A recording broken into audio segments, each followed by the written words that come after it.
Live from Fargo and serving you on TV, online, and on the go. This is Valley News Live at 5:30.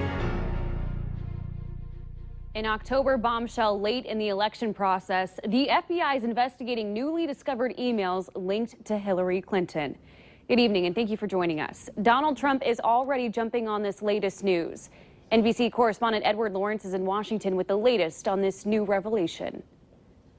This letter to members of Congress from FBI Director James Comey puts Hillary Clinton's email controversy back in the spotlight. Comey writes he agrees that the FBI should take appropriate investigative steps because the FBI learned of the existence of emails that may contain classified information. The New York Times is reporting the emails were discovered in devices seized from Clinton aide Huma Abedin and her husband Anthony Weiner. Republicans were outraged that Clinton wasn't charged by the FBI in their original investigation. Today in New Hampshire, Donald Trump says a miscarriage of justice is about to be corrected. Hillary Clinton's corruption is on a scale we have never seen before. Clinton at a rally in Iowa did not mention the revelation by the FBI director. Instead, she focused her message on getting out the vote. More women voting, more young people voting, more people of color voting.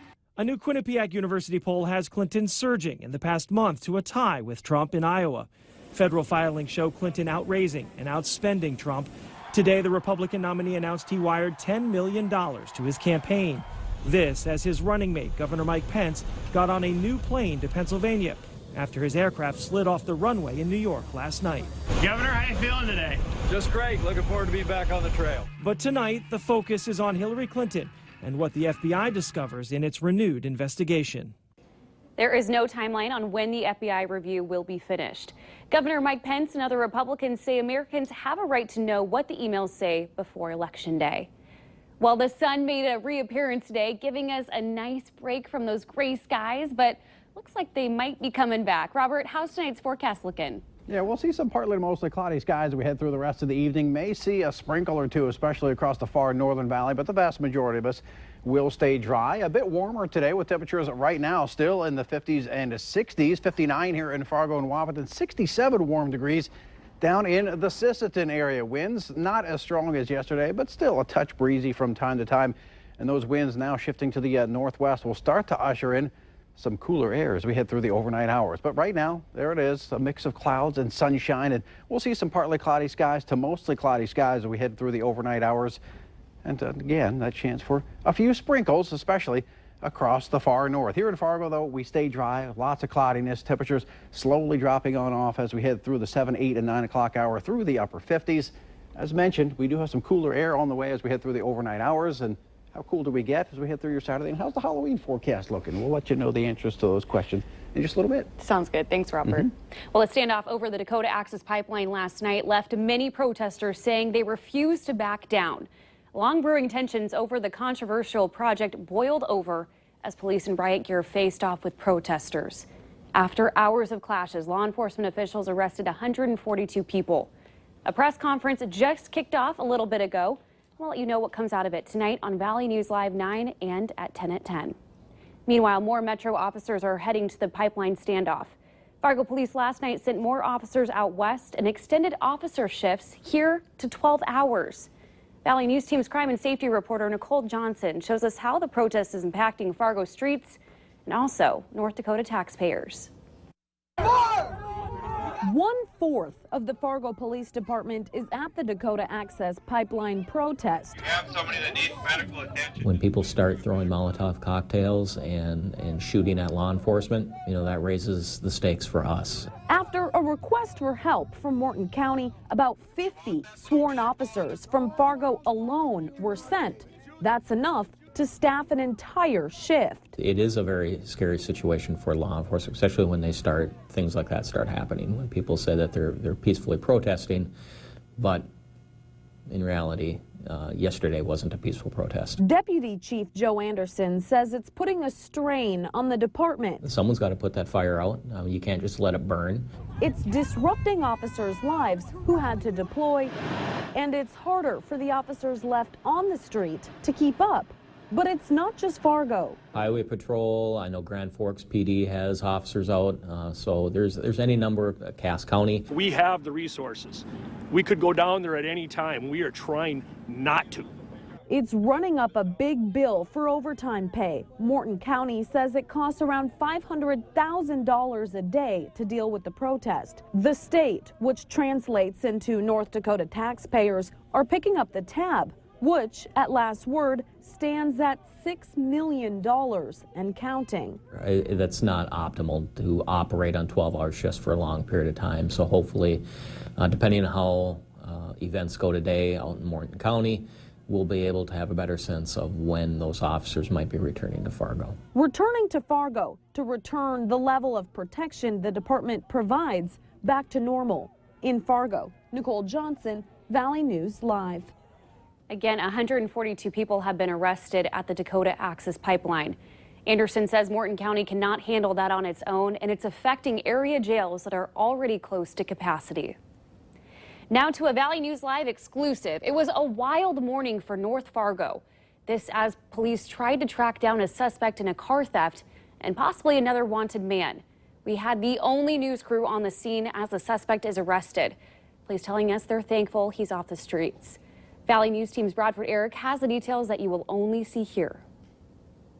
It's this area of North Fargo where some of the first 911 calls are made. The woman who lives here calling police as she's watching the man try to steal her car. The man who lives here tells me he saw the whole thing from down the alley. The suspect was holding his arm and then took off. Minutes later, another homeowner tells me a second suspect ran from across the street over to his fence, repeatedly asking why the police were chasing him. He then took off through his yard and down the alley. Happy to stop him because apparently he was blowing through intersections all over North Fargo, and he was going to get in a crash with somebody. Thankfully, no one got hurt. This was the scene just blocks from Fargo North High School. Police swarming the area. This man stole a car and was eluding officers all over the north side. He eventually crashed near the intersection of 19th Avenue North and 10th Street, running down the boulevard in the direction of Fargo North. We made sure all the schools, both North High and the elementary schools up north, were locked down so he wouldn't get in there and be a danger to the children. It was then that officers started combing the neighborhood south of the high school, looking for this man, 34-year-old Jesse Thompson from Cavalier, North Dakota. It's believed he was waiting in between houses and garages. Once the police drove past, then he'd move. He was eventually caught at University Drive. Bradford Eric, Valley News Live. Police say they are still investigating what happened this morning and more charges are pending. Well, it's time to take a look at this week's Valley's Most Wanted. Police say Varhi Kamara is wanted for felony criminal conspiracy charges. Be sure to call your local law enforcement if you have any information on Kamara. There was a lot of heart involved in a local cafe today. Fargo Cass Public Health hosted it with Heart and Soul Community Cafe. It's a local group that has been around since June of 2016, doing pop-up pay as you can cafes in the Fargo-Moorhead area. On the menu at Fargo Cass Public Health was squash soup, beet coleslaw, and baked apple dessert. The founder of Heart and Soul says local farmers and chefs are helping provide the food, and it's open to the entire community. We want everybody to come, so you can pay what you can pay it forward to help a neighbor, you can pay a suggested amount, or you can volunteer your time in exchange for a meal too if you'd like. This is the 7th community cafe this year. Dahl says they try to serve healthy and local food whenever they can. There are over 50 pop-up community cafes in the U.S., and the next pop-up community cafe will be on November 6th at Square One Kitchen and Event Center in North Fargo. In the heart of Lakes Country is a retreat for those who have lost a loved one serving in the military. This weekend, Wired Up is helping raise money for the Survivors of Heroes Retreat. Proceeds from the unique art pieces sold will go toward the healing of those women and families all across the country.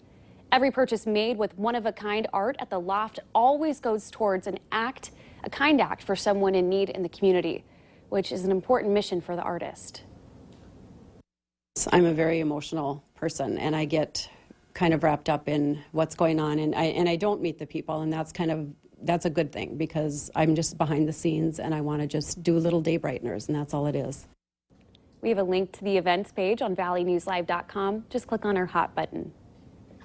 The Bison football team is making tracks for Cedar Falls, Iowa. It's for a matchup with Northern Iowa tomorrow night in what promises to be a hard-fought game between two very physical teams. UNI is coming into the game with a question mark at the quarterback spot. This is after starting their backup quarterback last week. Their head coach says he hasn't decided yet who will start, but Bison defensive coordinator Matt Entz says NDSU will come ready to play a tough Northern Iowa team. We have the action for you on Saturday beginning at 5 p.m. with the Farmers Union Insurance Bison football pregame show. And keep it on the KVLY Bison network for the game with kickoff scheduled for 6 p.m.